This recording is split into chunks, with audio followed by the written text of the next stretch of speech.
Greetings, I'm Bairnt, and welcome to the One Stop Co-op Shop. Today we're going to be doing a playthrough of Myth. Myth is an absolutely phenomenal game that has yet to hit the One Stop Co-op Shop channel, and I am excited to show it off. But we're going to be doing this in a little bit different fashion. If you're interested in seeing a playthrough of Myth with the 2.0 rules, there is a playthrough on my channel, Meet Me at the Table. I did the Stone of Life module. I'm going to put a link to that in the comments or description of this video, so please go check it out if you're interested in seeing how the 2.0 game works. What are we going to be doing then if we're not doing the 2.0 game? Well, this game has been bought by Ulysses Spiel, and it is now called Myth Dawn of Heroes. We're going to run through the print and play that they provided in July 24th of 2021. I'm excited to show you this game and what it has become. During this playthrough, I am actually going to make some comparisons to the old Myth game that has been out for a long time, just to show you kind of how they're moving forward in the game of Myth. So if you're excited to do that, then I need you to meet me at the co-op shop.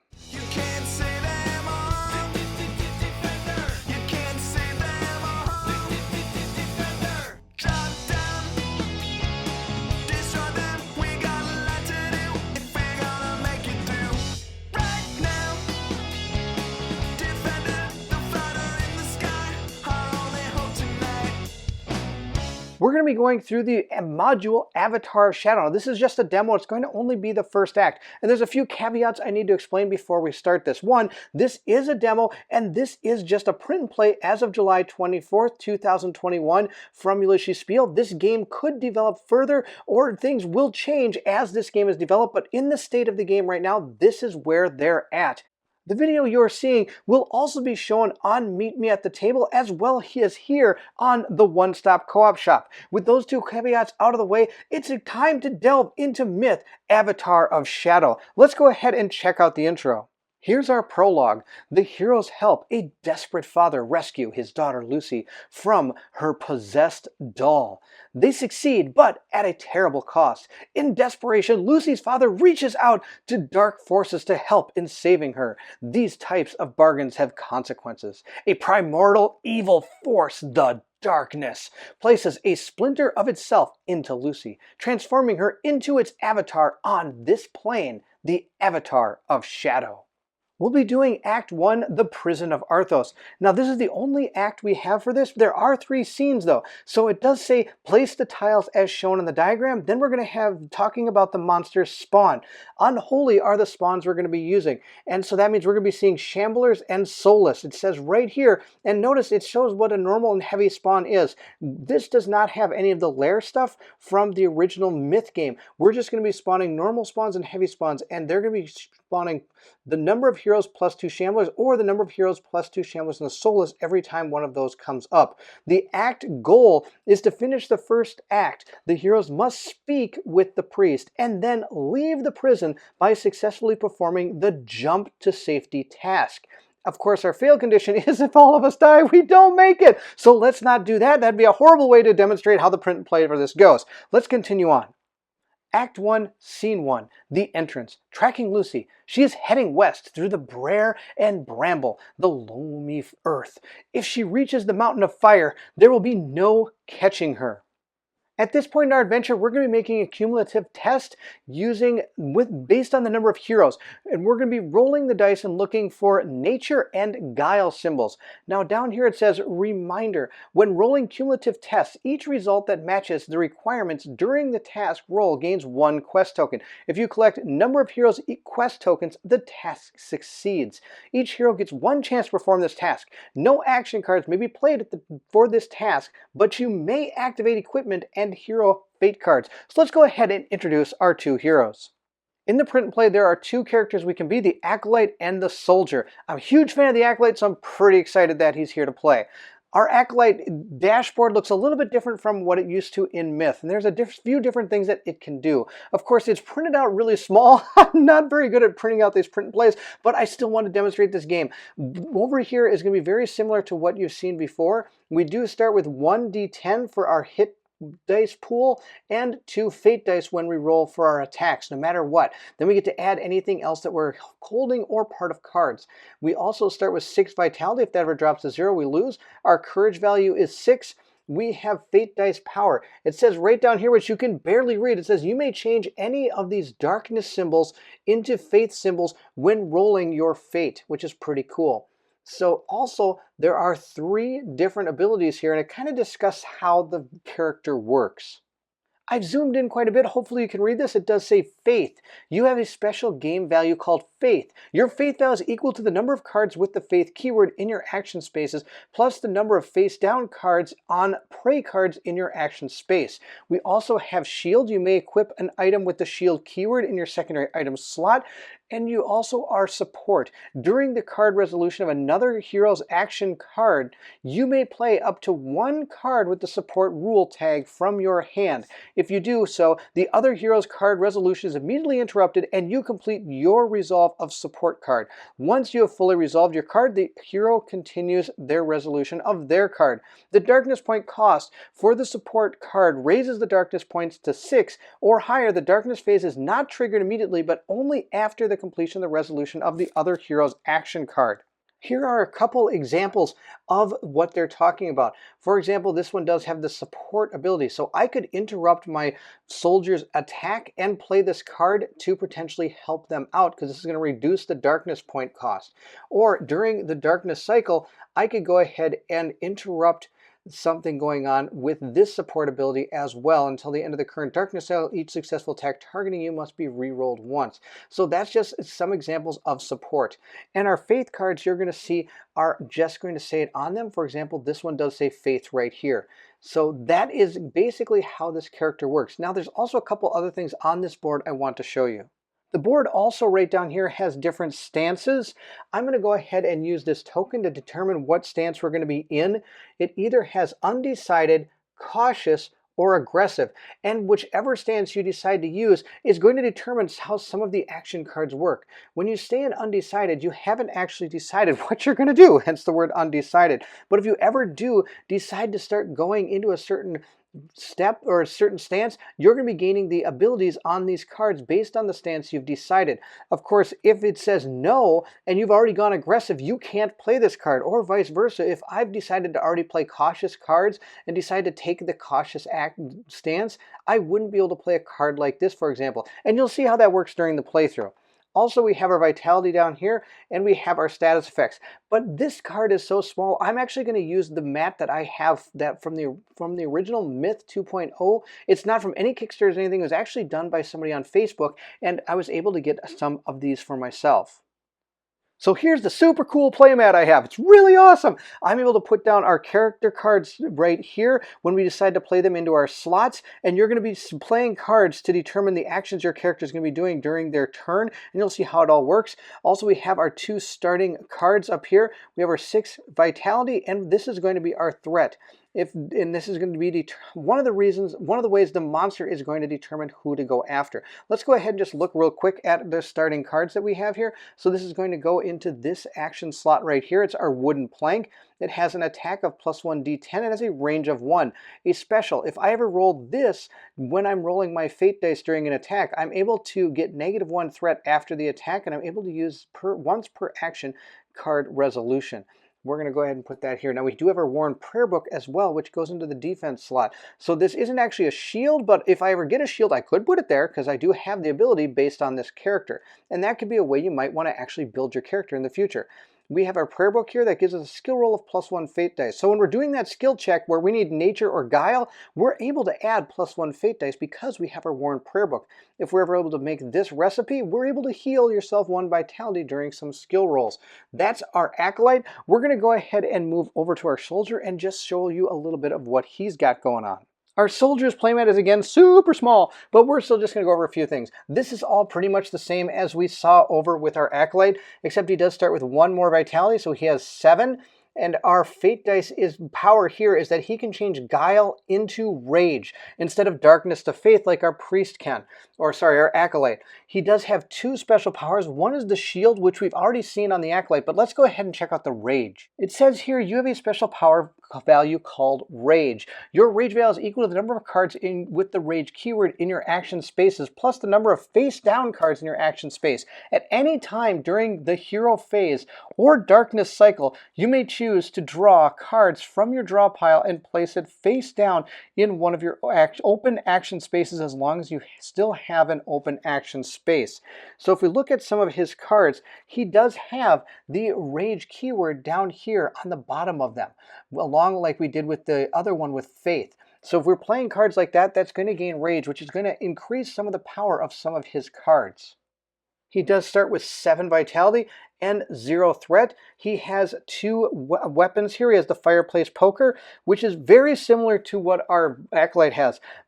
Very similar to the original Myth 2.0 version, or even the original Myth. A lot of the starter weapons are pretty much identical. They used to give you +1 d10. They'd have whatever their range value is. Most of them are 1 if you're a melee character. And they always would give you -1 threat after the attack if you rolled the symbol of the character you're playing. That's almost all of them are like that.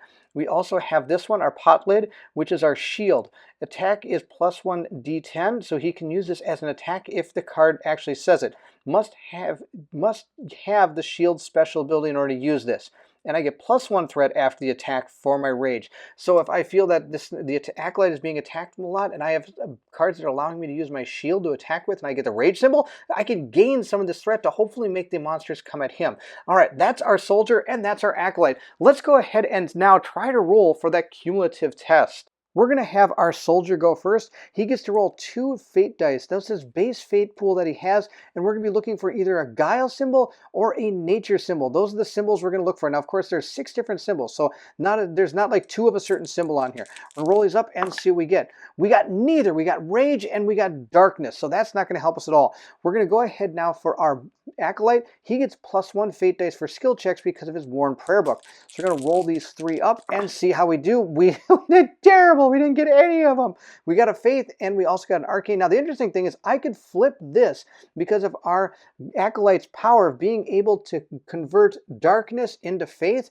And with these 2, I could activate this power to heal myself 1, but we haven't taken any damage yet, so I don't really need to. Now sadly, we failed the skill check, so let's go ahead and check out how that goes for us. As you can see here, whether you succeed or failure does actually matter. In our success, we'd actually gain 2 quest tokens that we could use to help us in any of the things we're trying to do for tasks in Act 1. But sadly, we failed. It took you longer than you care to admit finding her trail. That time might cost you. Sadly, the 2 heroes we have aren't really known for their guile or their nature. Now, if we would have brought somebody like the Brigand, whose innate ability is guile, we probably would have had a way better chance of tracking her, which makes total sense. Nature and guile, because I believe the archer or the hunter, I think, had nature, and they're also really good at tracking things, because, well, after all, that's what they do. The heroes track the avatar across the 4 kingdoms. The darkness guides Lucy towards something unknown in the west, and she leaves a trail of death and horror. She is the perfect vessel. Everyone trusts little girls. Lucy speaks into the hero's dreams at night. She asks for help, pleads for salvation, cackles madly, and cowers in the fear and the void. Always the guilt of her story stays with the heroes heavy and alive, a splinter of her shadow forever fixed in the heroes' souls. A hot wind brings fragments of dirt and bone from the wastelands of the risen far to the south. The heroes stand at the foot of Hag, the mountain of fire cast the horizon red. These lands are all but lost to the flowers of the light. High above, among the jagged peaks of the mountains, hides the prison of Arthos. The climb to Arthos. The climb is steep. There are occasional steps carved into the stone, but often you must resort to lifting each other up. So we're going to go ahead and do another cumulative test, but look at this time, it equals faith and rage. Those are 2 things we're really good at. How can we possibly fail this? Of course, if we succeed without friends and faith in their strength, there would be no success. Failure, you make it much worse for wear. Each hero receives 3 damage. Oh, that's terrible. That's like half of the Acolyte's damage. Oh, barf.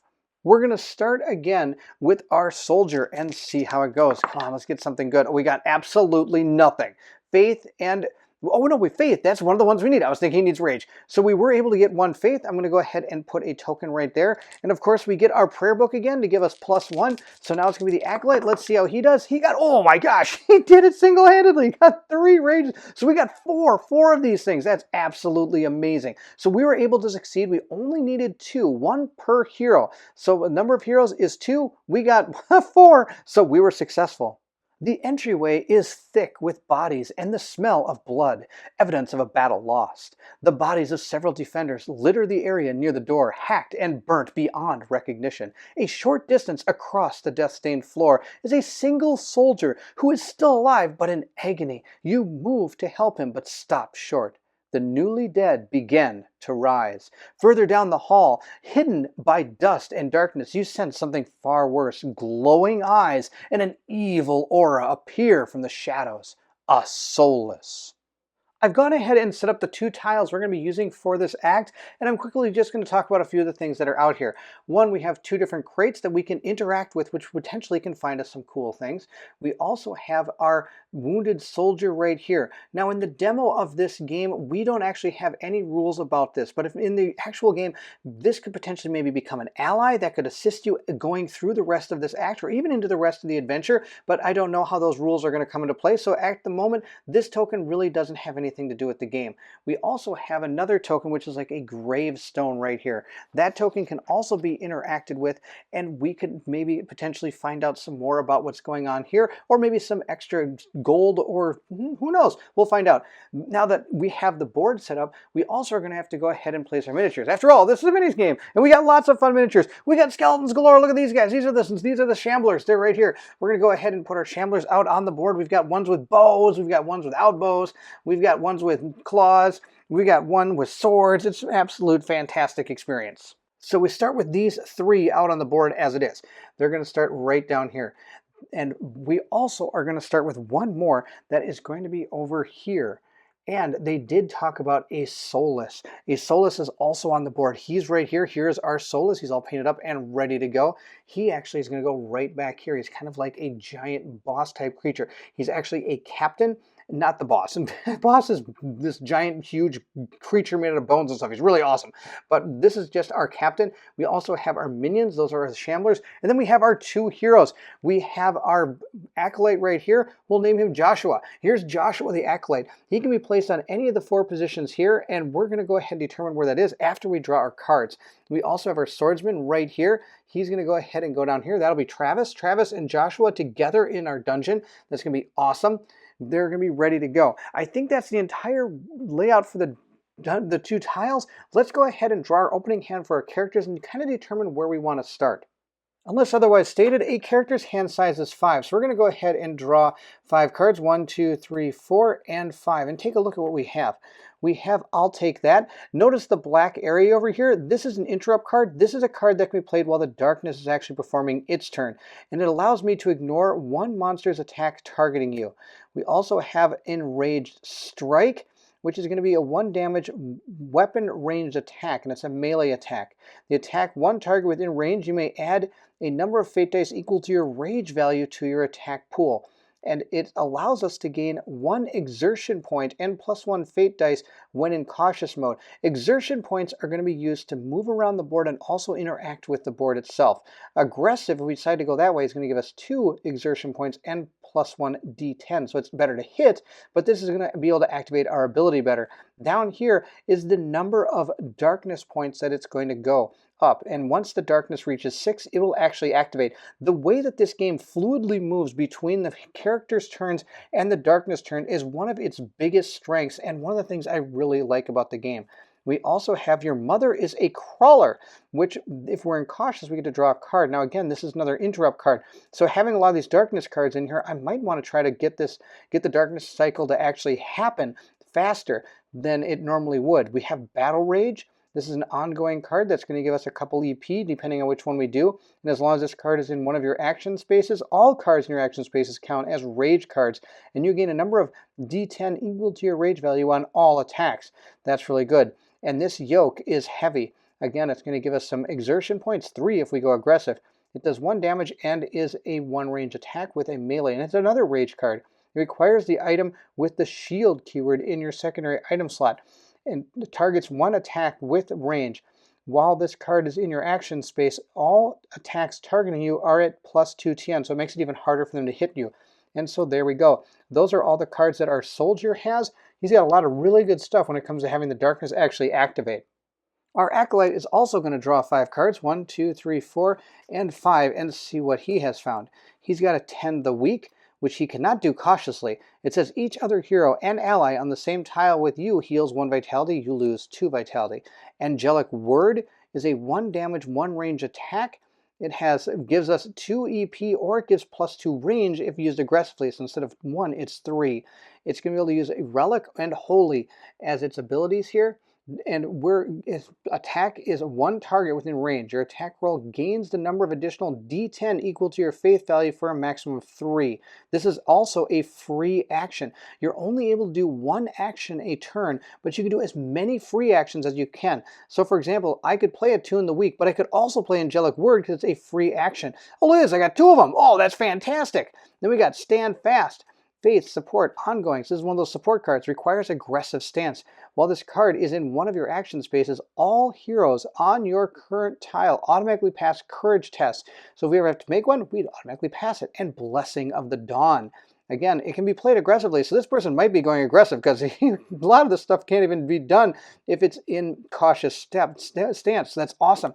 Faith. 1 other hero or ally in the same tile with you heals 1 vitality and removes 1 status effect of their choice, and you lose 1 vitality. Again, it's a free action. So lots of things that this acolyte could do. All right, let's go back to the board and place our characters and decide what we want to do. Before we go, I want to talk about what the goal is. There are several tasks that may be performed in this scene. Only 2 of them must be completed. You must defeat the unholy and open the prison door. See Defeat the Unholy and Open the Door tasks. Once you've opened the door, scene 1 immediately ends and you proceed to scene 2. You may choose to do or not do any of the additional tasks, and they may be done in any order you wish. Let's quickly look at the 2 goals. We have Defeat the Unholy. A key hangs from the neck of the Soulless. You suspect the key unlocks the door at the end of the hall. When you defeat the Soulless, we're going to place him on this task. If the Soulless captain is on the task, read the success result. If the players are defeated, read the failure text. And so basically, we either gain the prison key or this wasn't how you thought it would end. Your adventure is over. I'm hoping we actually get the key. The other goal is Open the Door. Once you have opened the door, scene 1 immediately ends and you proceed to scene 2. A heavy reinforced wood and iron door boasts a complicated lock. Quite intimidating, but not impossible to overcome, especially if you happen to have the key. The trinket hanging from the monstrous captain's neck might just do the trick. One option here is we could do a cumulative test of 10 with Guile. I don't think it's going to happen. For each Guile result during this task roll, place 1 quest token on the door token. If you place 10 quest tokens on the door token, the task is successful. If the hero defeats the Soulless, they receive the key token. See Defeat Unholy task. A hero with the key undertaking this test automatically collects 10 quest tokens, basically opening the door. Because when there's 10 quest tokens, the door opens, and we're going to read the success result. Like I said before, there are also some other things. We can check out the grave, we can open the chests, we could save this guy, or the crates. They're not chests, I apologize. But I think what we're going to do is we're going to start with our characters in this area. We can start in any of these 4 areas here. And there's a lot of different colors on these, but the only ones that really matter are going to be red, and we don't actually have any red. These 2 areas here that are actually tiles, these are the spawn areas. Instead of normally we have layers out on the board from when we played the original 2.0 version of Myth.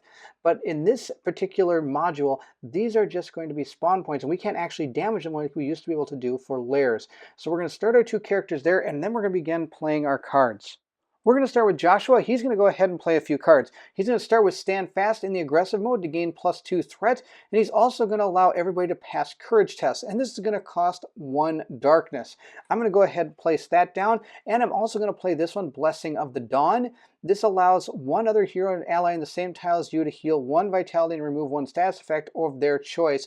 You lose 1 vitality. Now I can go ahead and play this I'm actually playing this to just get the faith here, but I am going to lose 1 vitality doing this because if I don't take advantage of these, that's too bad. I'm not able to get the bonuses there, but I still have to lose the 1 vitality. We're going to go play both of those cards. We're going to place the first one right here and the second one right here. And this one's going to make my threat go up by 2, and this one's going to drop my vitality by 1. Totally fine. Also, we're going to go ahead and raise the darkness meter by 1 darkness point. The darkness is going to go up by 1. Now, if it ever gets to 6, the darkness will activate, which is one of the things, like I've said before, is really cool about this game. I can keep playing cards and going through my hero actions until this hits 6. Once it happens, everything interrupts, the darkness fires off, and then once the darkness is done, we continue into what we were originally doing. With those 2 faith cards on the board, it makes angelic words so much better. Again, I'm going to play this in our aggressive stance because that's what we're in. Once we've chosen our stance, I can't switch this until we actually go to our refresh phase, which is after we go through our hero cycle. There's basically 2 different cycles, hero cycle and the refresh phase. And of course, there is the darkness cycle, but that kind of comes in randomly as you're playing through the game. Well, I shouldn't say randomly. It's determined by the amount of darkness points you're adding to it. So it could come up during the refresh phase, it could come up during the hero cycle, it could come up at any time once it hits the 6. We're going to go ahead and get our +2 range from this, making it a 3 range 1 damage attack. This is a Relic Holy card, so it doesn't have any faith, so I'm not going to get any extra bonus from that, but I attack 1 target within range, and your attack roll gains a number of additional d10 equal to your faith value, maximum of 3. So our faith right now is 2, so we're going to be rolling 2 d10. And again, we're going to be pushing our darkness meter up 1 with this attack, and this is a free action.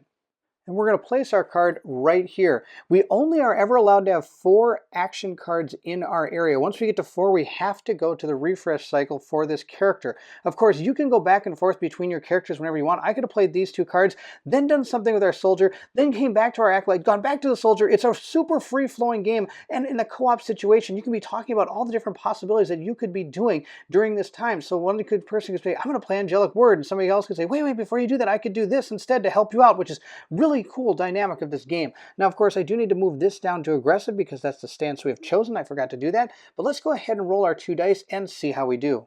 With our 3 range, I'm going to go 1, 2, 3, and I'm going to target this Solus with the attack. Now let's go ahead and look at our Solus's card here. It is a unholy captain. This is the way he attacks us. This is something that we need to worry about. He's got 5 defense. So we need to get over a 5 in order to hit him. He has 3 health. He has a 3 movement, and his courage value is 2. The lower, the better, because you need to roll higher than that number. And when we kill him, he'll be dropping, notice I said when, at least I hope we kill him, he's going to be dropping a green treasure token. If you've ever played Myth before, normally captains would drop a treasure token. And if you're ever able to kill 3 monsters in 1 attack, they would drop a treasure token. They've changed that to each monster having a certain type of treasure to be dropped. Our captains will drop green treasure tokens, which we'll be drawing from this deck. And if we ever are able to kill any of our shamblers, they're going to be dropping white treasure tokens. And we're going to be able to pick them up using our exertion points. But we're going to go ahead now and see if we're able to hit him. Now, of course, our attack is only doing 1 damage, so he's going to be needing to get hit a lot more than once. But let's see if we can at least make 1 stick. So our Solus does need a 5 to be hit, and we get to roll 1d10 and 2 fate dice for being an acolyte. You always get to roll your actual fate attack pool from your character whenever you make any type of attack using your character. Now we also get to add the 2d10 from our Angelic Word. So we've got 3d10 and 2 fate dice. We also get to use this. This is our relic. Now, sadly, I don't get the fate dice roll because this is not a skill roll, so I don't get the fate dice, but I could still create the dice recipe if I'm able to get 2 faith to heal myself 1, which wouldn't be bad because we've already lost 1 just playing some cards. So we're going to roll these up and see how we do. We got a 7, which is enough. We only need to meet his defense once to actually make the attack happen. So we have done 1 damage to him.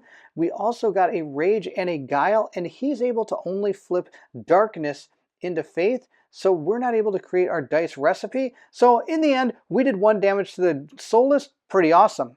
Doing 1 point of damage, we're going to go ahead and place our token right down next to him. There is a way to track that on our darkness board, but I'm just going to go ahead and leave it next to the characters. We're next going to raise our darkness track by 1 up to 2.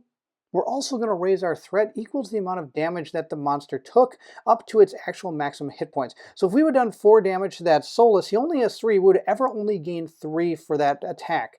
But if we attack, let's say, a minion who only has 1 health and do 4 damage to that, again, we'd only take 1 threat. You never go over what you exceed in your damage. So we're at 3 threat for our Acolyte. We're now going to move into our soldier's turn, and he's going to start by playing his Battle Rage card.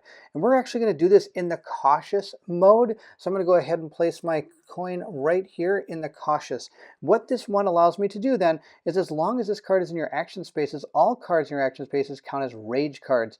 And you gain a number of d10 equal to your rage value on all attacks. So at this point we have 1 rage, meaning we're going to get 1 d10 no matter what type of attack we do.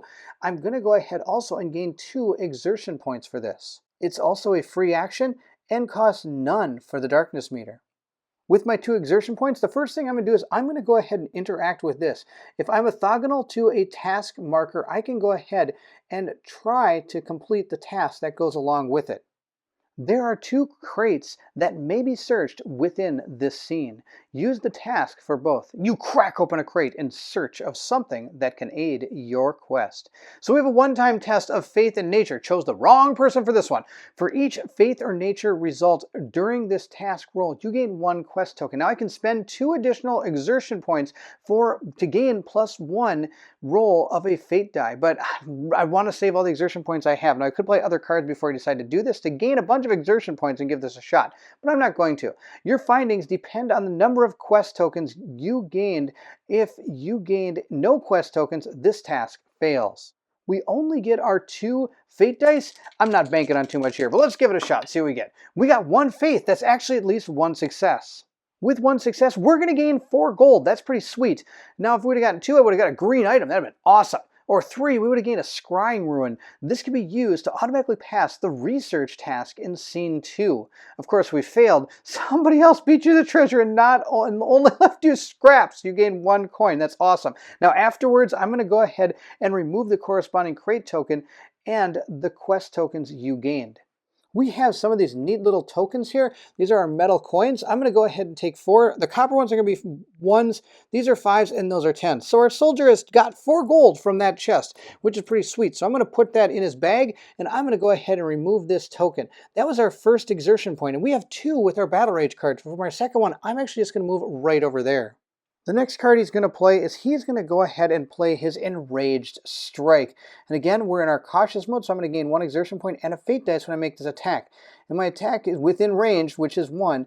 You may add a number of fate dice equal to your rage value to your attack dice pool. We're going to get an absolute boatload of fate dice. I'm going to get 1, 2 fate dice. Add a number of fate dice equal to your rage. So I've got 2 rage plus 1 here, so I get 3 fate dice when I actually do this attack. We're going to target the Shambler in front of us, which means we have to beat a 4 defense, and he's only got 1 health, so I'm not too worried about him. Now we get to use our Fireplace Poker, which gives us an extra d10. So I've got 1 d10 for my Fireplace Poker, and I get 1 d10 for being the soldier himself. We, of course, are using our Enraged Strike card, which is going to give us 1 fate dice. Then I get the 2 fate dice from my rage, and the 2 fate dice for being a soldier. So I've got a ridiculous amount of dice here. Let's see how we do. I've got a 10, a 5, so I was able to hit our, the Shambler, so I'm not too worried about that. So we were able to do 1 damage to our Shambler. One of the Shambler is going to be dead. Now he also has the ability to flip any Guile symbols to Rage symbols. So I'm going to go ahead and flip this Guile symbol to a Rage symbol, which will activate our Fireplace Poker, which allows us to go -1 threat on this attack. Now I cannot do multiples of the same one. If there were multiple Fate Dice recipes on here, I could go ahead and take advantage of multiple Fate Dice recipes on a card, but I can't do the same one over and over and over again. So this one is not going to give me any threat, because normally you get 1 threat for every damage you did to something and up to killing it. We did 1 damage, we gained 1 threat, but then we're going to go ahead and lose our threat, and we're going to go ahead and lose our Shambler, and it was just an awesome roll. So we're going to go ahead, remove this Shambler, and I still have 1 exertion point from my Enraged Strike, so we're going to go ahead and move over there. Our Enraged Strike does do 1 darkness point, so we're going to go ahead and raise that to 3. Having destroyed this shambler, we're going to go ahead and place down a white token, which is going to be denoted by these right here. I'm going to go ahead and place that right there. That's going to be our white treasure token. It is the same symbol that's on the back of the white cards. Continuing my destruction of the shamblers, I'm going to go ahead now and play the yoke is heavy. In the cautious step, again, I'm going to get fate dice, so I've got a boatload of fate dice again. I'm going to be using my shield this time to attack, and I can attack one target within range. And while this card is in your action spaces, all attacks targeting you gain +2 target numbers. So that's going to be awesome. So we're going to go ahead and gain our fate, all these fate dice, hopefully hit. I'm going to go ahead and hit this shambler right in front of us, and this can be awesome. Now I am going to be raising the darkness meter by 1, which is totally fine. We're going to be using our fireplace poker, which is going to be giving us a d10. So we got 2 d10, one for myself, one for my fireplace poker. I get 1 from the yoke is heavy because we are in our cautious mode. And I also get 2 for being a soldier. We're going to roll these up and try to beat our shambler's 4 defense. We got a 9, we're able to hit his defense, and we've got a rage symbol. So we're not only able to hit and destroy our shambler, we also did not have to take any threat because of it. We're going to go ahead and remove that shambler from the board and place down another treasure token. Now I could go ahead and pick up these treasure tokens by spending an exertion point if I'm standing on top of it. Now I still do have 1 exertion point left from the yoke is heavy. I haven't used it yet, but we're not going to go ahead and go for the treasure. Instead, we're going to take a step back. In this game, there are no attacks of opportunity. He doesn't get to attack me as I leave his square. The only time the monsters ever activate is when that darkness meter ever hits 6. They're going to activate, and all of them are going to go at once. It's, again, super fun. I love playing this game. Speaking of the darkness meter, it does have to go up 1 from playing the yoke is heavy. Our soldier has played 2 free actions and an action, so he can't play any more actions. But again, I could continue playing free actions, but sadly the only 2 cards he has left are interrupt cards, which can only be played during the darkness cycle, so we're going to see if the Acolyte has anything left to do. Joshua does have 1 more card he wants to play. He is going to play his other angelic word. We're already in the aggressive stance, so I get +2 range, and we get +1 d10 equal to my faith. So again, we still have 2 faith, which is great. I'm going to go 1, 2, and I'm actually going to attack this shambler. Hopefully we get him off the board. I'm not going to be able to do the 3 I need to take out the captain, so let's go ahead and see what we can do to him instead. Joshua gets 1 d10 and 2 fate dice for himself. Then he gets the 2 d10 from having 2 faith cards. We're going to roll these up. I need to get a 4 or less in order to hit that shambler. Let's see how we do. Now I can turn this into a faith, but sadly in order to get the power of my prayer book, I need to get 2 of those. We did get at least 1 5, so we were able to hit that shambler and take him out. Super dead shambler, super happy acolyte. We're going to go ahead and place another treasure token down on the board. I'm going to go ahead, place Angelic Word right here, and we've totally filled up our board, so we can't actually play any more cards during this hero cycle, and that's totally fine. I do gain 1 more threat because I was able to do that 1 damage to the Shambler. Our darkness meter goes up to 5 after playing Angelic Word. With all our cards played, or at least being able to be played, we're going to go ahead and move into the refresh phase. We're going to start by managing our heroes. So at this point, we're going to go ahead and reduce threat. The way you do that is you reduce threat equal to the number of open slots that you have in your character's board. Our soldier, for example, has 1 open slot, but his threat is already 0. If it was 1, he'd be able to lower it by 1, which is kind of cool. It keeps your threat kind of going down. So the more you do in a turn, the more chance you have of your threat growing. As you saw, our Acolyte actually has a threat of 4 right now, and there's no way that Joshua can actually lower that threat because he has all 4 cards played in his action slots. The next thing we're going to do is we're going to go ahead and clear our action spaces. We're going to discard all action cards in my board unless there are any that are ongoing or concentrations. And in the actual base game, from what I understand, only the Apprentice actually has ongoing cards that are going to stay. Some of these do say ongoing, like this one, but notice it says round right here. So these are all going to be discarded, which is sadly one of my errors here. I totally forgot that they get discarded before the darkness meter moves, which is why I was doing all these cards. But that's okay. I still have 2 cards right here. We've gone ahead and removed all the cards from his board. We're then going to go ahead and discard any cards from our hands that we want to. So if I didn't want to keep either of these in my soldier's hand, I could discard them, but I do want to keep both those cards. Once we decide if we want to discard any cards, we're going to draw our new cards, which means our hand size is going to become 5. So we're going to take the top 3 cards from here, and we're going to go ahead and put them here. Now, before I look at them, of course, I have to see what my Acolyte decides to do because I can't know what he's got to decide what I'm going to do. Though there's not really much that really matters. We're going to go ahead and discard all 4 of these cards because I have to anyway. I'm going to keep the Attune the Weak. Why not? There's no reason to get rid of it. And I'm going to go ahead and grab 4 cards. Let's see what 4 new cards we have. We have Hand of the Father, which I can only use in aggressive. Wow, he's been a super aggressive acolyte. Faith Support Ongoing. While this card is in your action space and your faith value is 3 or higher, all heroes on your current tile gain +2 D10 to all attack rolls and courage tests. Now this, of course, would be my action for the turn if I decide to play it. I do have Righteous Fury here, which is another faith card.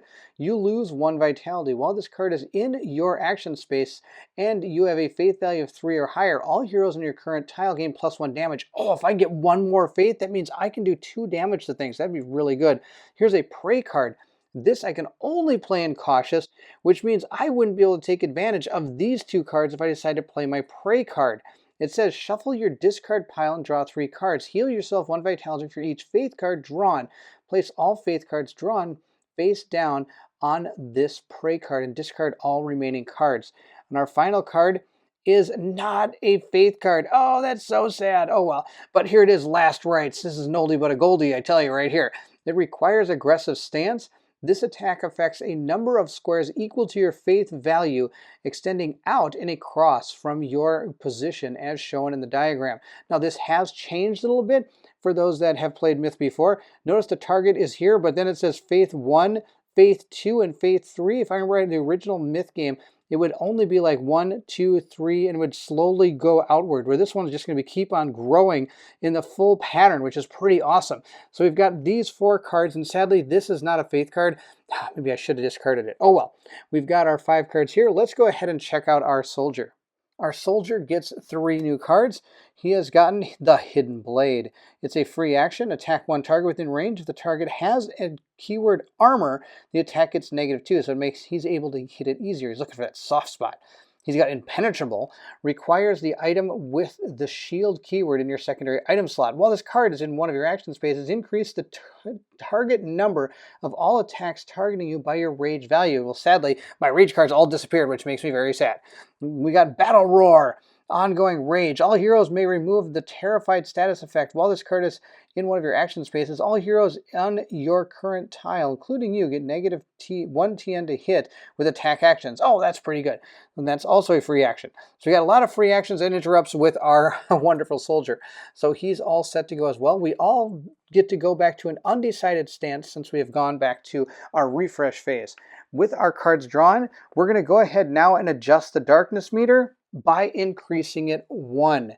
And that will activate our darkness if it hits 6. And it did hit 6. So now we're going to move into a darkness cycle. Lucky for us, it kind of happened at a somewhat good point. I would have rather have it happen last turn while all those cards were out on the board, because I had so much rage going on with my soldier. He could have probably took the entire brunt of every attack and would have been totally fine.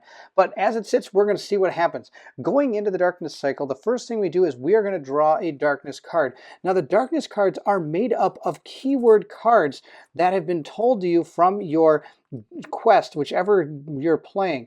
So for example, we're going to be using the cave and the mountain, or the let's see here, which one is it? It's the cave and the, it says right down here, yes, here it is, cave, and we're also using the novice deck. So we've got the cave and novice deck all shuffled up together. So it's kind of cool that they can make each little mission somewhat thematic by just introducing different types of keyword threat cards, or sorry, darkness cards. We're going to go ahead and draw our first card and see what happens. There has been a lot of changes done to these darkness cards. We have Master of the Lair. So first off, our prime target has changed. Instead, it used to be actually on the character, the monsters themselves. Now it's actually in your darkness deck.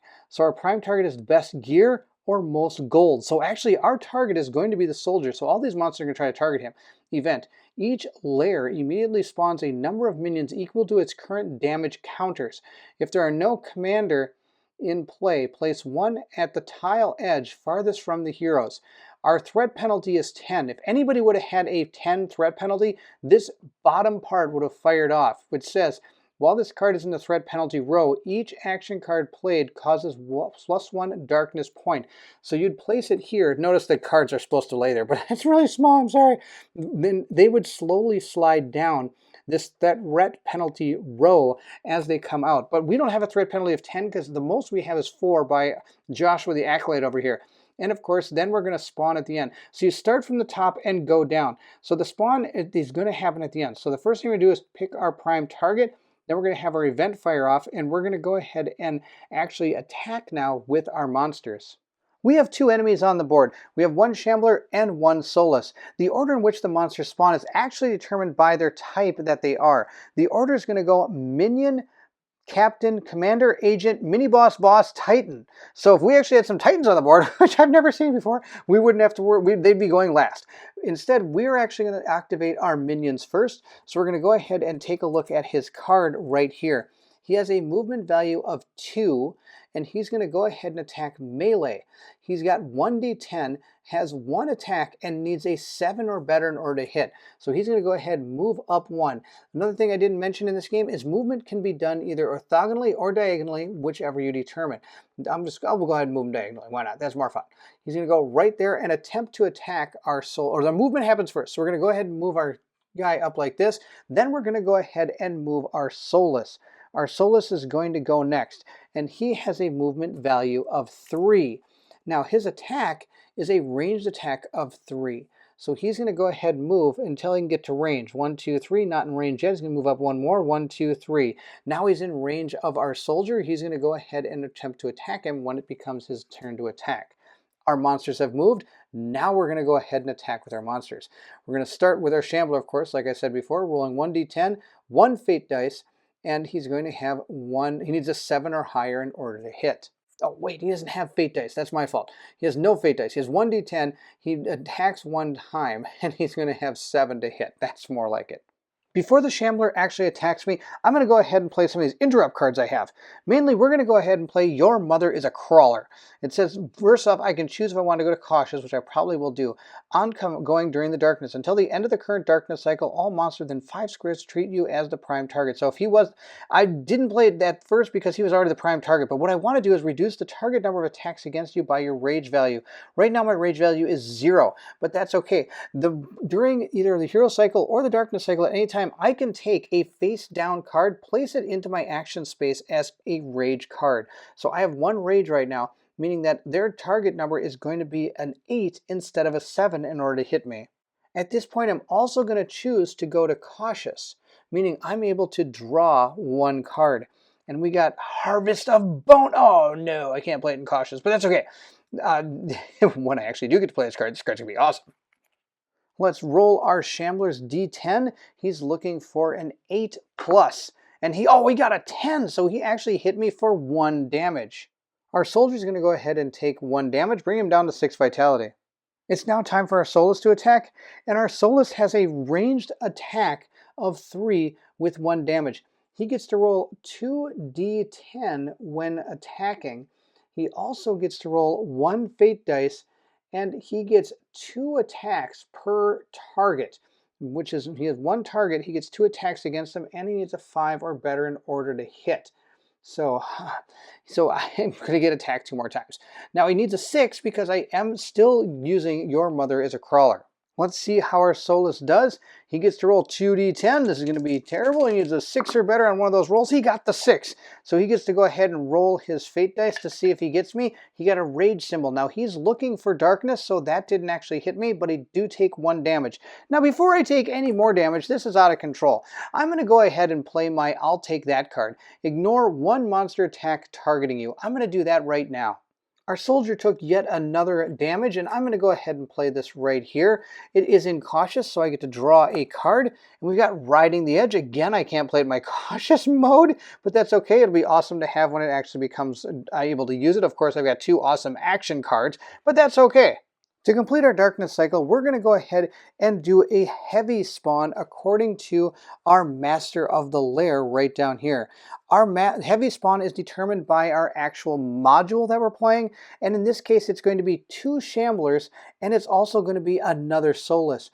This is where they're going to be spawning from, and so I'm going to place my Soulless right here, and then I can place the Shamblers wherever I want, as long as they're inside these areas, which is kind of cool. Now, if there ever was a point where I couldn't place something in here, they just don't place, but you always place the more powerful monster first. So your captain would always be placed before any of these minions would be placed. That's the end of our darkness cycle. We're going to move back into our hero cycle now. Well, actually, we have to finish up our refresh phase because this happened during the refresh phase. But before we do, once our darkness cycle is completed, we're going to go ahead and place it back down to 0. Now that the darkness cycle is done, we're going to continue through a refresh phase, meaning we're able to activate any allies which aren't going to be happening during this demo. Also, we're going to be able to manage time effects, also not part of the demo. There could be things happening that you have to get to a certain spot by the certain amount of time, which is kind of cool. We're also going to resolve any status effects like poison or cursed or anything like that. This character could actually cause cursed if it actually hits you with its fate dice, which I was a little worried about when it actually targeted our soldier. Also, then we're going to go ahead, alter and exchange items. So during this step, a hero may alter their equipped items and exchange items with other heroes, especially when they are adjacent to another hero. That being complete, we now are going to move into our next hero cycle, meaning we're going to start from the beginning of this and decide who we want to start playing some cards. Now that we've gone through one whole cycle, I'm probably going to start speeding this up. I just want to make sure you understood the fluidity of the mechanics and how they all work, but now we're going to kind of speed things up and really get to the meat of the game. The first thing our Acolyte's going to do is he's going to go ahead and play Armor of Faith in the open slot right here, and I'm going to leave it undecided when I play this card. That way I'm not going to take advantage of the 2 EP. That's totally fine. It is a Faith Support ongoing card. While the card is in one of your action spaces, the TN for monsters is going to increase based on the number of faiths. So right now it's increased by 1. This is going to bring our darkness value up to 2. And we're going to go ahead now and continue by playing another card. I am going to go ahead and play another free action. I'm going to play Righteous Fury, and this time I'm going to take my aggressive stance. I'm going to choose to go aggressive.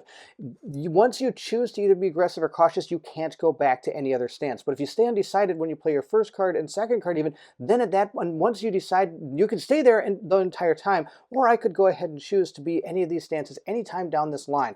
We're going to gain our 2 EP this time, and we're going to go ahead and lose 1 vitality. While this card is in your action space and your faith value is 3 or higher, all heroes in your current tile gain +1 damage. So that means we're going to get extra damage on this tile, which is going to be fantastic. Now I do have to lose 1 damage, but that's okay. And we do have to raise the darkness 2, meaning that our darkness is now actually at a 3.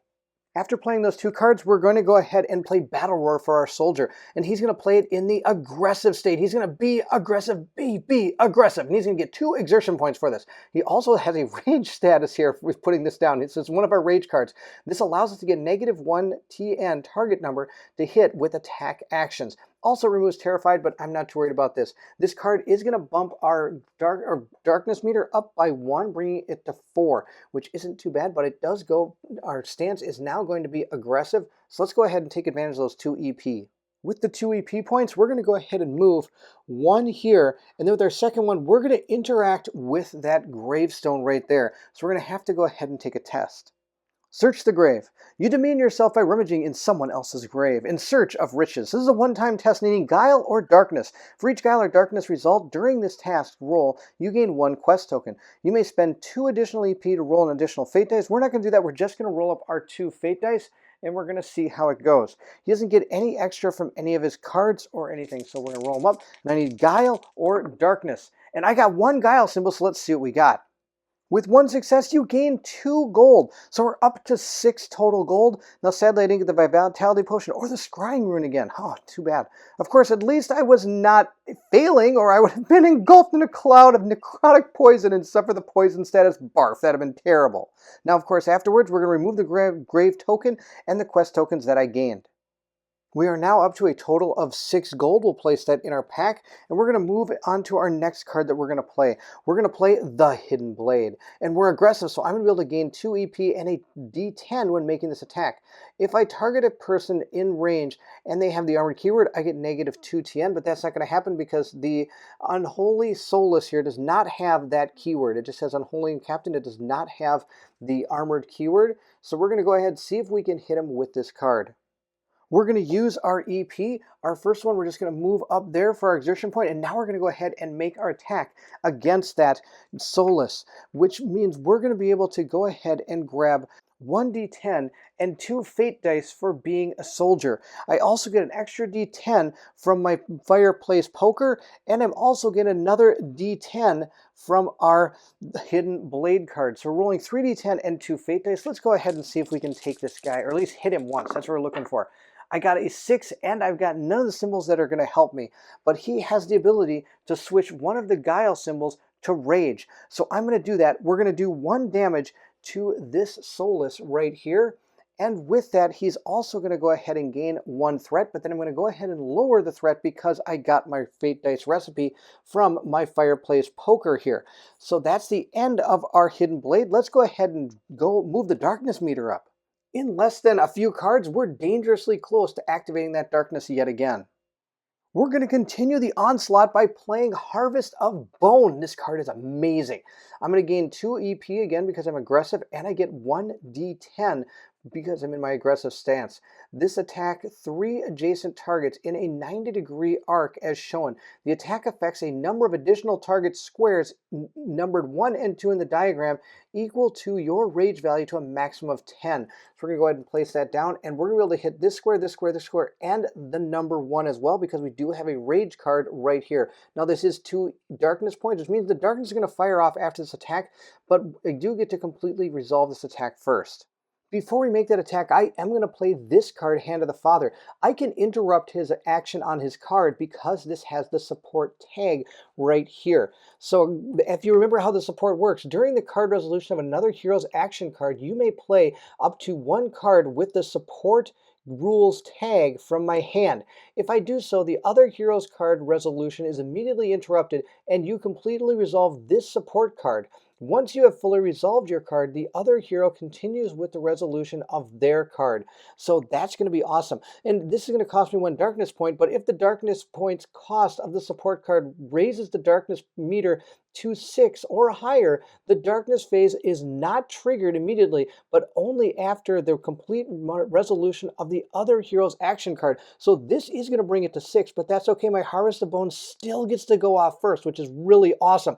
And what this does is it's going to give me +2 TN as long as I have at least 3 faith cards in my area here, and all heroes are going to be able to gain this power. And of course, with the 3 faith cards here, now of course I'm also going to gain +1 damage. So this Harvest of Bone is doing 2 damage to each hit that he hits. It's going to be amazing. This Harvest of Bone is hitting this square, this square, this square, and this square. So we are hitting 2 squares on this captain, but can only ever hit a target 1 time with a card unless it says otherwise. Even though this Harvest of Bone sweeps fully around, it's only able to hit this guy 1 time, but that's going to be just fine. According to all the awesome things I get, this is going to be an amazing turn. I'm going to be able to gain 1d10 and 2 fate dice because I am a soldier. I get 1d10 because of my Fireplace Poker.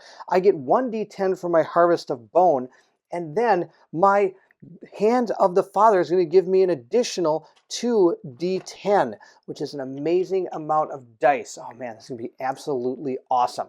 And we're going to be doing +1 damage. Now I do have to hit the target number of 5 on their defense with at least 1 of these dice. We were able to hit it once. When you go to attack a character, you only have to hit the target number once to activate and hit all the characters that are of that type. So hitting a soulless captain, I would only need to hit the target number once to hit them both. If this minion were also to be in this arc range here, I would actually have to hit his target number with a die roll as well. So for example, I could choose the 5 and the 6 because both of these would hit them. The 6 could hit the soulless and the 5 could hit this minion. So it's really an interesting mechanic that I haven't seen in too many dungeon crawlers or too many games in general. All you have to do is hit the target number of 1 of the actual selected characters or models that represent them, and it hits all the models in that area, or all the models that it targets. So if we were targeting 4 minions and we hit with 1 die, we'd take out all 4 minions. You don't have to hit for every monster that you're actually attacking.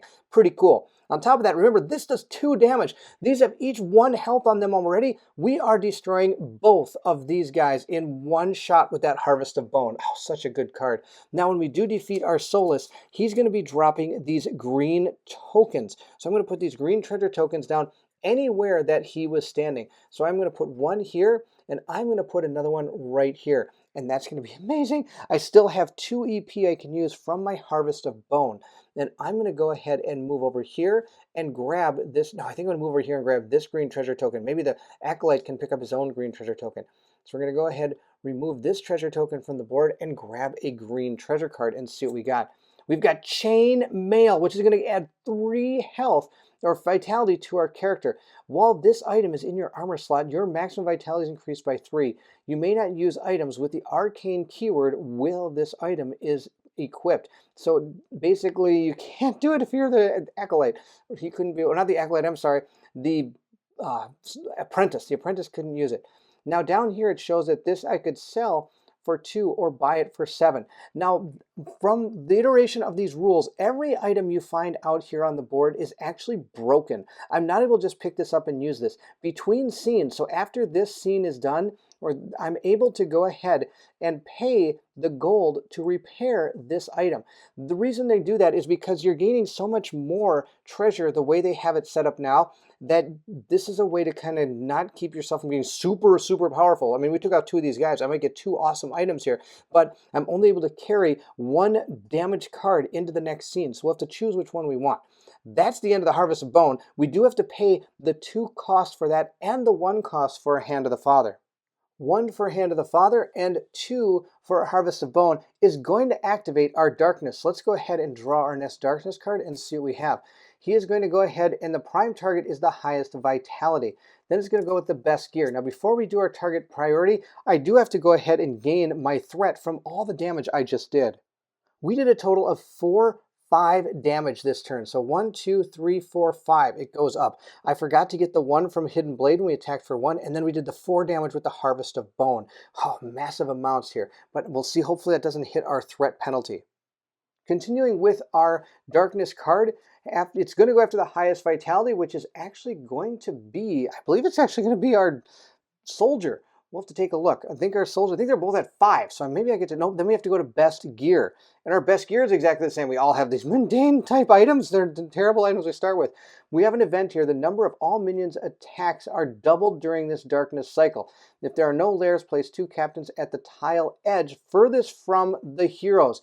Oh my gosh, this is going to be on the tile edge furthest from the heroes. That's absolutely terrible. All right, then there is a threat penalty. Penalty row effect. While this card is in the threat penalty row, threat gained from attacks is doubled. And we have another heavy spawn. So this card is actually going to sit right here. Obviously, it would actually match this if I had the right printing done. And it's until it moves off of this, this is going to be an effect. So that's absolutely terrible. Threat penalty 3. Really? How was I supposed to get 3 or less? That's out of control. Now we do have to figure out who our prime target is going to be. Double Trouble is an absolutely terrible Darkness card. I have to go ahead and place 2 captains at the tile edge farthest from our heroes. So I'm going to place them right back here on this tile. This is the farthest tile edge from them. And the worst part is I place them. They're not spawned. There's 2 different ways monsters come on the board. One, they're placed on the board, and the other ones, they're spawned onto the boards. Spawning happens after the monsters actually do their actions. But placing them, they get to be part of this extravaganza that's about to take place when they're going to go after my guys. So we've gone ahead, finished up the rest of this card when it comes to the actual of what we're supposed to do, this event and all this. The only thing we haven't done is figured out our prime target. Now, since the first one, the highest vitality, we have the same, and also best gear is the same, we're just going to go ahead and roll a d10 for each character and see what we get. So the first person we're going to roll for is our Soldier. Our Soldier got a 7. And our Acolyte is going to go ahead and roll and got a 4. So these are all going to go ahead and attack the Soldier. Oh boy, hopefully he can hold up. The first people we're going to activate is our minions. He's going to move 1 here. They have a total movement of 2, so they can't move too fast, which is half the battle here. He's going to go 1, 2 over here. And this one is going to attempt to get to him 1, 2. He can't make it, so instead he's going to go move over there. Even though he was the threat, he's still going to go after something that he can actually hit. So now those 2 have moved. We're now going to move our Solus. And our Solus are a ranged attack. And the only thing that really blocks line of sight in this game is your enemies and also certain parts on the board, which would be like red squares or lairs or things of that nature. There aren't any of that on this board, so he's just going to move up 1 and be able to attack 1, 2, 3 from right here. 1, 2, 3. He's also going to move up 1 square, 1, 2, 3, and attack. Once we finish all of this, we're going to continue into our hero cycle, and I'm going to go ahead and we've killed this guardian up here that had the key. So we're going to go ahead and deal with that part of the text. And of course, the other thing I forgot to do, which is absolutely awesome, is when I went to my aggressive stance, I forgot to use all my exertion points from him. I was so excited to use all the pluses from the faith that I forgot to use exertion points to move, and I'm hopefully getting him close to the door so we can get out of here. But sadly, that's not going to happen. We're going to go ahead and do our attacks. The attacks are also going to take place in the pecking order of the minions first. Then we're going to roll for our 2 Solus, which is going to be absolutely amazing. Now let's go ahead again and look at our Shamblers. They have a melee range of 1. They're going to roll 1d10. They do 1 attack, and they need a 7+ to hit. Now our Battle Roar is in effect, which means that all the enemies have a negative 1 TN to hit, which at least that's half the battle. So that means that these are going to need to get an 8 or better when attacking our soldier. Let's see how they do. They totally missed. Now the one is going to attack the acolyte, needs an 8 or better. Let's see how he does. Totally misses. I love it. Now we're going to go into our Solus attack. Our Solus only needs to get a 5 or better, so it's going to need a 6. It gets to roll 2 dice for each attack. It only does 1 attack. It gets to roll 1 fate dice if it hits, and it rolls 2d10 and makes 2 attacks. That's awesome. All right. So the first one that attacks our soldier, it needs a 6 or better. Let's see how it does. It did not hit. That's awesome. Our second attack from the Solus is going to go ahead and it also missed. That's amazing. That's 2 misses. I'm super excited about that because this guy has nothing he can do about it. The only card he has that he could play is this Blade Dance. And the problem is it can't be played, or it could be played in aggressive stance. Now I think about it, I just don't get any bonuses from it. It doesn't say no here. We're going to totally play this card. What am I doing? Let's play this card. It's a melee rage card. When this card, play this card when you are attacked. The attacker suffers +2 target number. After resolving the attack a number of targets within reach equal to your rage value. So I'm going to be able to take out 2 of these guys if I'm able to hit. But let's finish up the rest of these attacks. He's going to go ahead and attack as well. And he got a 7. He did hit, so he's going to roll his fate dice. Let's see what he got. He got an arcane symbol, so that does nothing, does not activate anything. His second attack against me also hits, which is terrible. And he did not roll his symbol. He needs a darkness symbol. So we took a total of 2 damage, but that's okay. We're going to be going down to 3 health. Hopefully I can find a way to heal him with our acolyte. We're going to go ahead and take a swing at both of those guys. I'm going to be able to gain 1d10 and 2 fate dice because I am a soldier. I also get an additional, I don't think I get anything else above that. I do get my 1d10 for my fireplace poker. So we're going to go ahead and try to hit a target number of 4 defense with our dice pool here. Let's see how we do. We did hit and we got our rage, so we're only going to raise our threat by 1, so it's going to go up to 6. That means we get to get rid of both of these guys because we only had to hit 1, but we got them both. We're going to put a couple of these white tokens down here. Though if you haven't noticed, I haven't really gone for the white tokens. I'm really worried about these captains. We need to make a beeline that way as fast as we can. I'm also going to get rid of this. We don't need it.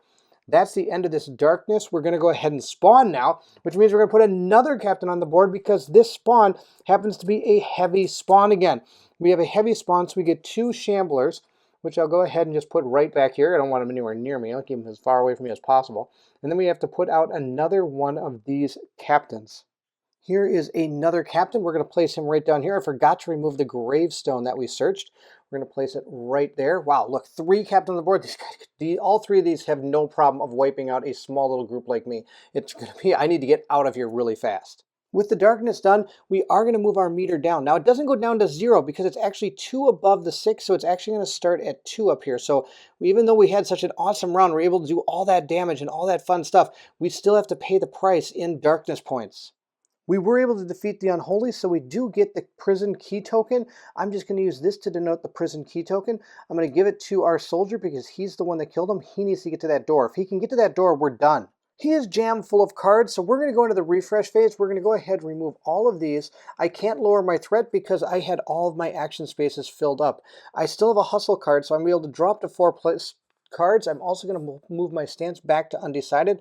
Let's see what 4 new cards we get. 1, 2, 3, and 4. We've got Shield Bash. I'm able to attack with my shield. Another Harvest of Bone. It did great for us. We got another Hustle card, which is going to be awesome. I think we're able to get out of here. And we have another Your Mother's a Crawler, so he's got some pretty good cards along with that previous Hustle card that he has. Joshua's going to go ahead, go back to undecided, remove his cards. He did get to lower his threat by 1. We're going to grab some new cards. Now, he does have 2 cards right now, Guardian Angel and Consuming Fire. I might be getting rid of Consuming Fire. Well, no, I'm just going to keep them. I need some healing cards, though. We're going to get rid of Consuming Fire. I am going to keep Guardian Angel in case he gets attacked. And I'm going to go ahead and grab 4 new cards for our Acolyte. Let's see what we got. We have Smite. This is his attack card, and it's a free action attack card. It's kind of cool. He only does 1 damage with it, but it's kind of a neat thing that he's got. He also has the Testimony of Faith. It's a faith card. Heal yourself a number of vitality points equal to your faith value. I don't need to heal myself. I need to heal somebody else. Here we go. Heal yourself 2 vitality, remove 1 status effect on yourself. Well, that didn't help either. I thought that would help somebody else. And pray I can heal myself. Oh, no, I don't get any cards. I can heal my fellow soldier. Oh, poor Travis. He's stuck with absolutely no health almost. He's only got 3 left. All right, let's go into our hero phase. Is there anything on his board that I want to play that could help him out and maybe even help out our soldier? Before we do, I have to raise the darkness meter by 1, ending the refresh phase. We're going to start with our Acolyte. Joshua's going to play both Pray and Testimony of Faith. They're both 0, and I'm going to go into my cautious steps to be able to give ourselves 4 exertion points. I'm going to have to shuffle up my discard pile, draw a couple cards, and see how many faith I get. And this will be how much I'll be able to heal myself. Sadly, I can't heal anybody else. I've got no faith, 1 faith. Okay, so I got 1 faith card. Awesome. I'm able to heal myself up 1 point. I'm not going to be able to heal anything from Testimony of Faith, but that's okay. I get 4 exertion points to spend by playing both of these cards. Now, I don't think I can heal anybody else with this, can I? Draw. Yep, heal yourself. All these are heal yourself. Heal yourself. I need to get heal your friend. With these 4 exertion points, I'm going to go 1, 2, and then I'm going to spend another 1 to go ahead and grab this treasure token and see what we get. We got a quiver. Oh, that's sad. This can't be used by our characters, but in between acts or in between some stories, you can go ahead and sell these. So I could sell it for 1. I could buy it for 5. I don't really need it. Now, of course, we had a character that could use this. That would be awesome. But I'm going to go ahead and keep it in my little pouch area there, but I'm not going to be able to take advantage of it. Those were 2 of our exertion points. We now get to use the last 2. I'm going to go, wait, no, I had to go 1. Where was I here? 1, 2, and then 1. Oh, no, I didn't time this right. I need to get another exertion point somehow. I don't know how we're going to do that without making the darkness go up. You know, that's okay. I'm just going to move myself right over here with my 2nd exertion point. Totally fine. We're going to move into our soldier. Our soldier's going to go ahead and play some cards. He's going to go ahead and play Hustle. Hustle's an amazing card. Hustle is one of the cards that's probably changed the most between the 2.0 version of Myth and this version now. Hustle used to be your primary movement card, but now that all the cards that we're playing technically have movement points built into them, this card has changed dramatically. I'm going to go ahead and use an aggressive Hustle card here and be able to move an absolute ton. So I'm going to get 2 exertion points. Then I get 2 exertion points here and draw 2 cards. Add 1 card to your hand and discard the other. All right, let's go ahead and do that. The 2 cards that we drew were Devastate. Check this card out. This is a way to take out a guy in 1 shot.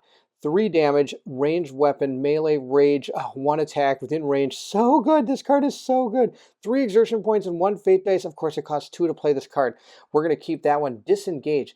Before resolving an enemy monster's attack targeting you, gain 2 exertion points to spend immediately on movement. If this movement carries you out of the range of the monster's attack, the attack misses. Remember, all the monsters will move first, then they attack. So if I can actually get all these monsters around me and then somehow get out, they don't ever even attack me, which is a really good card. Both these cards are amazing. I don't want to discard either one of these, but I think we're going to, actually, I think I'm going to keep the Disengage card because I'm trying to get out of here. I don't really want to deal with these captains, though I could really bash one up really good, but I don't think we're going to do that. No, we're going to get rid of Disengage. We're going to keep our Devastate card. That's going to be, it's so tough. Okay, wrong. I lied. Oh, enough going back and forth. I'm discarding Devastate. We're going to go ahead and keep our Disengage card. That's going to be fantastic. Now, I do get my 4 exertion points. We're going to go 1, 2, 3, 4. We're almost to that door. That is going to raise our darkness by 1. And I do have that other Hustle card. So we're going to go ahead and play that one as well. To gain our 2 EPs, draw 2 cards. The whole ball of wax here. Let's draw 2 more cards, see what we get. We got Hidden Blade and Riding the Edge. This is an interesting card. This is a dash mechanic. So you're basically able to move the amount of rage. It says attack all targets in an orthogonal line as shown in the diagram. The number of squares covered is equal to 3 plus your rage value. And after you defeat all these creatures, you're able to stop anywhere in this path. And that's how you're able to do this dash card. It's pretty cool. We're going to keep that one. I'm going to get rid of the hidden blade. And we're again going to move 1 and interact with that as an exertion point to go ahead and interact with this door and get out of here. And by the way, this door is not a myth door. This door is this is one of my sword and sorcery doors, but I like to use it because it looks really cool. Because we have the key, we have a total of 10 quest tokens. So we were able to success with a metal click, the door unlocks and swings inward. Cautiously, you enter the room behind it. See the goal. Now, as you can notice here, of course, there is going to be a spot for saving the soldier, but it's not available in this demo version. After completing the scene, we're going to keep everything exactly as it is. But I do have, of course, my chainmail that I picked up, and I can go ahead and pay 2, meaning I'm going to go ahead and spend 6, bringing my gold total back to 4, and we're going to go ahead and put this chainmail up into my armor slot. With that chainmail in the armor slot, I'm able to gain 1, 2, 3 vitality, and my max vitality is now 10. So that really helped us out a lot. You can only carry over 1 item from scene to scene that you were able to repair. So I'm not going to actually repair this quiver, so we're just going to go ahead and mix it back into our green deck just like that. And that's going to be the end of our first scene. Let's go ahead and quickly just check out what's coming. Act 1, Scene 2, inside the prison. Evil has been here. In the far corner of the room, a man hangs in the air. His entrails have been spun about him like a spider web, and his cell blasted red, as if all his blood tried to escape at the same time. To the right, a fireplace still burns. Everything is as you remembered, except for the hunched over man, kneeling near the fire and moaning. Suddenly, he looks up. There are stones where his eyes should be. They are coming! Hold the door! He cries. You look back toward the entrance to see a small army of monsters pour into the hallway you just left. It was a trap. You fling the door shut and scan for other exits. There are none. You'll have to hold the door. If those monsters corner you in here, you won't last long. We were able to make it to the door and are going to be moving into scene 2 of this amazing game. This is Myth: Dawn of Heroes, the print and play from July 24th of 2021 by Ulysses Spiel that was brought to us. Of course, this game is still in production, and I'm excited in the direction they're going. They've changed some things and have made things better. It's really kind of cool. The darkness cards have completely changed. I love the different way the targets are prioritized and who you fight, so it does have that somewhat random feel to it, but you can manipulate it with some of the cards that you have in your deck. So each character does play completely different. Only playing the Acolyte and the Soldier, we're seeing a lot of differences in the way these characters play, and that's really cool. Myth was a fantastically designed game, and I really appreciated that they're actually keeping a lot of the real core mechanics of this game the same. So I'm excited to see the direction that they continue to go with this game as it goes forward. I hope you're enjoying the playthrough. If you are, don't forget to like, subscribe, and hit that bell symbol so you can see some more content from us here on the One Stop Co-op Shop. Also, there's so many other ways to interact with us. We have our Discord channel you can go ahead and be part of. We have a whole nother channel called the One Stop Co-op Streamed channel where we stream games, and I'm actually planning to show this to Steve on that stream channel at some point. I'm really excited to play it with him. I want him to see this game too. I really want a lot of different people to experience Myth because it was a very underrated game because, of course, there were some rules issues with the first game, and it just kind of fell from there. But I have been a huge supporter of this game. I love this game so much. Again, thank you so much for watching, and if you're excited to see what comes next, then I need you to meet me at the co-op shop.